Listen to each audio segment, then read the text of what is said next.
Baik, assalamualaikum warahmatullahi wabarakatuh. Di sini saya akan memenuhi tugas ujian tengah semester atau UTS dari mata kuliah tasawuf. Ya. Di sini saya akan menjelaskan tema terkait takjiyatun nafas, tradisi dalam tasawuf.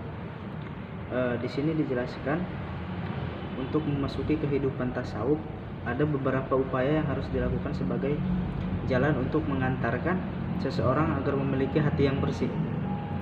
Jadi di dalam tradisi tasawuf, untuk memasuki tasawuf ini ada beberapa cara, yaitu untuk membuat hati kita bersih, badan kita bersih, semuanya hati kita bersih dari berbagai penyakit, yaitu yang disebut takjiyatun nafas, atau bisa disebut membersihkan diri, ya, entah itu hati dan seluruh tubuh kita. Dengan takjiyatun nafas dapat mengantarkan seorang untuk memiliki akhlak yang baik dalam kehidupan sehari-hari. Takjiyatun nafas sangat penting dilakukan bagi orang yang akan memasuki kehidupan tasawuf. Apakah yang dimaksud dengan takjiyatun nafas itu? Jadi di sini dijelaskan bahwasanya takjiyah al-nafas itu adalah merupakan suatu upaya untuk menjadikan hati menjadi bersih dan suci. Jadi di sini takjiyatun nafas itu berupaya membersihkan hati, pikiran, perilaku kita, supaya perilaku kita lebih baik lagi untuk memasuki tasawuf itu sendiri, baik zatnya maupun keyakinannya berkaitan dengan takjiyatun nafas. Di sini ada beberapa kegiatan atau pokok mengamalkan kegiatan takjiyatun nafas ini. Yang pertama adalah yakni membersihkan diri dari dosa besar dan dosa kecil, serta membersihkan diri dari berbagai penyakit hati dan sifat-sifat tercela. Jadi untuk memasuki tasawuf ini ada beberapa fase, yakni kita harus membersihkan hati kita, pikiran kita, agar terciptanya akhlak-akhlak yang baik di dalam kehidupan sehari-hari. Ataupun di sini untuk menciptakan keyakinan kita, supaya keyakinan kita kepada Allah Subhanahu wa taala lebih kuat lagi. Kemudian yang kedua di sini taqarrub ilallah. Taqarrub ilallah atau dalam bahasa Indonesianya adalah mendekatkan diri kepada Allah. Lebih mendekatkan diri kepada Allah, yakni memberikan perhatian serius kepada usaha-usaha untuk mendekatkan diri kepada Allah. Seperti kita yang tadinya tidak suka berzikir, tidak suka sholat sunnah Nabi, mungkin kita bisa melakukan itu untuk mendekatkan diri kita kepada Allah Subhanahu wa taala.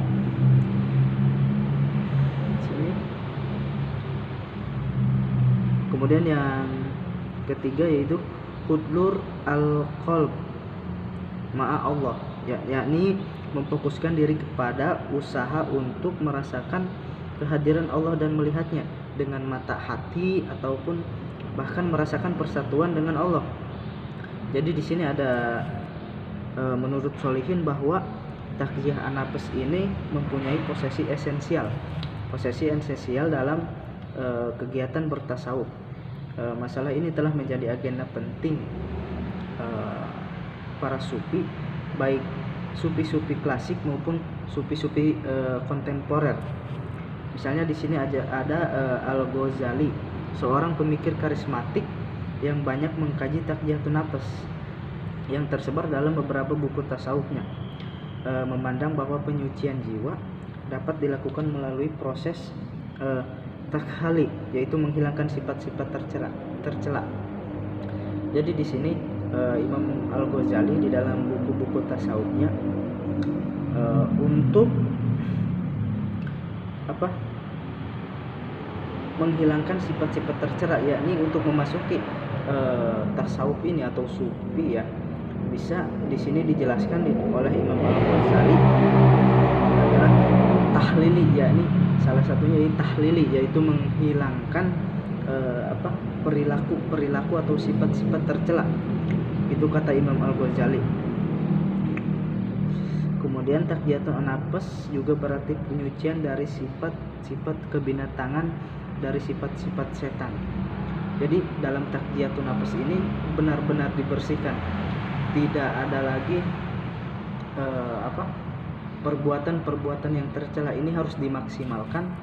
Kemudian kita harus merubah semuanya dari sifat-sifat tercela, dari akhlak-akhlak tercela, perbuatan-perbuatan syaitan itu harus dihindarkan untuk memasuki sufi ini. Kemudian takjiyatun nafs ini berusaha mengobati penyakit jiwa atau yang disebut askam al-nufus. Askam al-nufus ya, melakukan kebenaran dalam hidupnya, melakukan kebenaran dalam pergaulan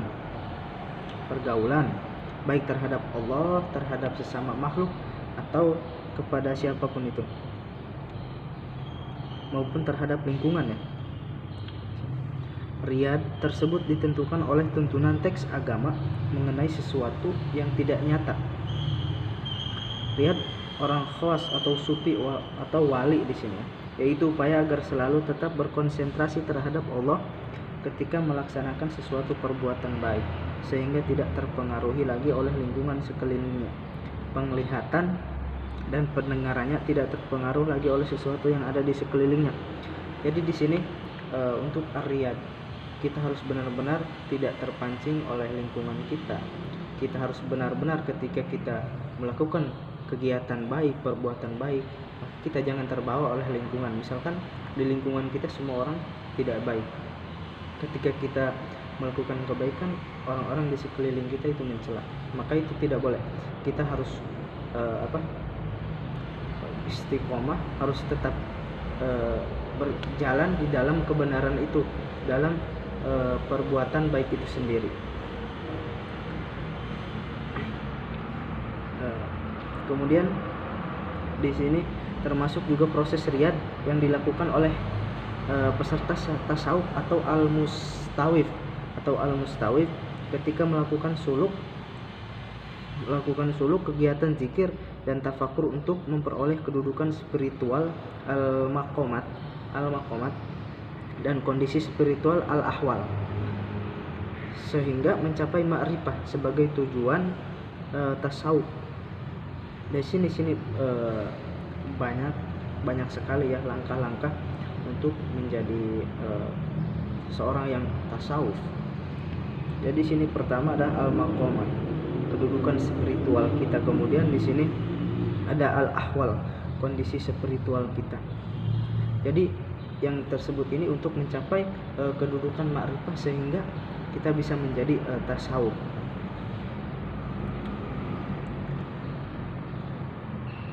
Mungkin itu saja yang bisa saya sampaikan. Kurang dan lebihnya saya mohon maaf. Wassalamualaikum warahmatullahi wabarakatuh.